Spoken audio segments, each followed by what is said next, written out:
my privilege to be here again with our church body in the old schoolhouse, there in Sevillersville. I got to share last year with you all, and that year my life was in a very different state. I was single. So my life has really gotten better. I got married this August, and this is my lovely wife, Michaela, and she's here with me today. So, yeah, give her a hand. We got married on August 30th, and we're still on our honeymoon. So, we're entering one of my favorite times of the year. I love, especially as we enter in towards the holiday season, especially Thanksgiving. I mean, we still got a few days before that, but November is coming up here just next month. And I really love the story of the first Thanksgiving, which is our heritage as Americans. We look back to the land of the Pilgrims' pride. And the Pilgrims were really remarkable people. They left everything that they knew and made a great journey to a place that, for everything they ever heard about, wasn't particularly going to be a real hospitable place. But they left security and safety. They left friends and family members because of really one ultimate reason. And that's because they wanted to worship Jesus Christ in freedom. And they wanted to give that heritage to their children. This wasn't the first time they had done that. They actually had left England after meeting in a little secret church for quite a number of years in a little place called Scrooby, England.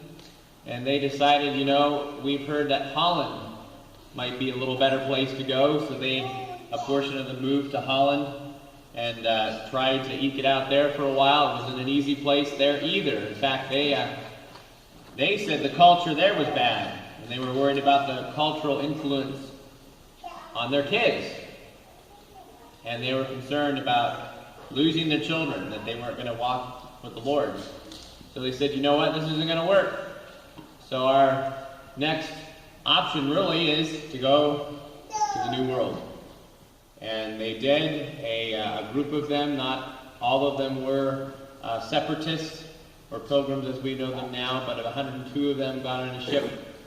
And after a couple false starts, they had gone back to England and tried to get some ships to go out, and that didn't work so well. But they finally all got on a ship called the Mayflower, and in 1620 they made a voyage that would change the world, really. The Pilgrims were a very small band, and I'm sure they had no idea, in one sense, of what was going to happen as a result of them coming, but they did have an idea. And we know that because William Bradford, who was governor of Plymouth Plantation, as the colony was eventually called, he wrote a book that gave us a wonderful record of what happened in those first years at Plymouth, called Of Plymouth Plantation. And he was a very perceptive man. He had grown up with the Pilgrims. He was a younger man as well. But he kept wonderful records for us. And he said this about their journey. In 1647, Bradford wrote, "Last and not least, they cherished a great hope, an inward zeal of laying good foundations, or at least making some ways toward it, for the propagation and advance of the gospel of the kingdom of Christ in the remote parts of the world, even though they should be but stepping stones to others in the performance of so great a work. Thus, out of small beginnings, greater things have been produced by his hand that made all things of nothing, and gives being to all things that are. And as one small candle may light 1,000, so the light here kindled has shown unto many yea, in some sort to our whole nation. Let the glorious name of Jehovah have all the praise. I'd like to sing a song for you. I like to call it a ballad. There was a time when we used to sing more ballads. Ballads back in the day were a way of communicating history to the next generation, of keeping memories of what had happened and of people's heritage alive. And I personally love ballads. I love people who sing them and keep them alive. And so I want to share this with you. This is a ballad simply called The Pilgrims.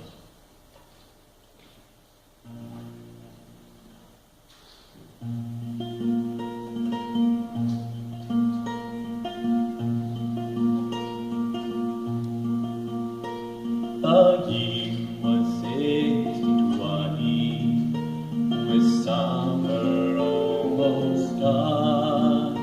A ship set sail from England, its voyage just begun. Upon its decks it carried a most unlikely band. Passengers called pilgrims who were seeking distant lands.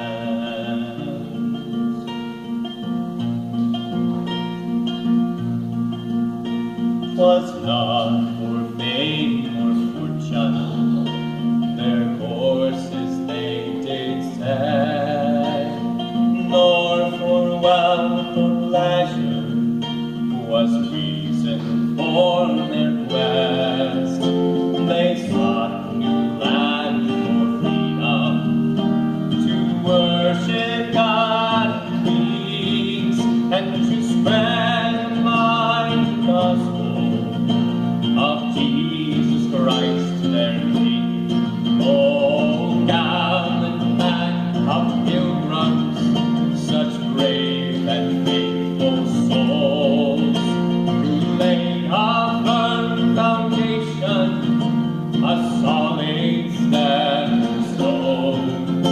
Their candles flame, though tiny, has shone for all to see, and has lit 1,000 others with the flames of liberty.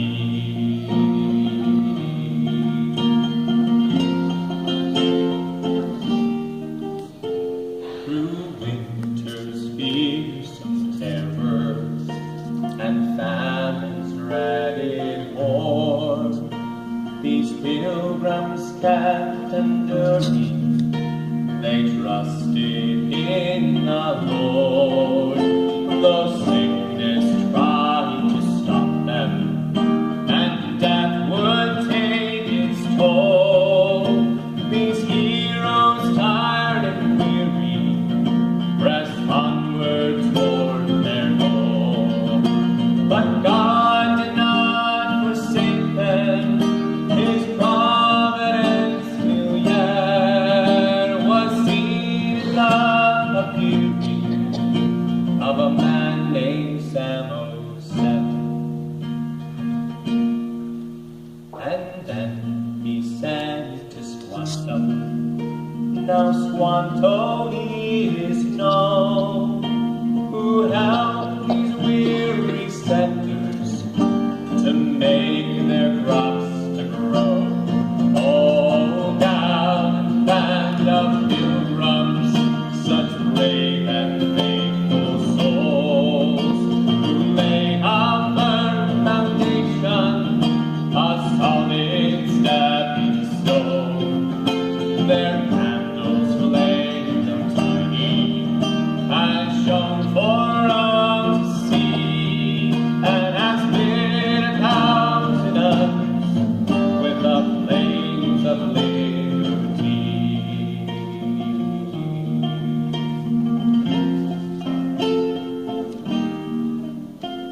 And thus their God did bless them. Their harvest it was great. It was His grace that kept them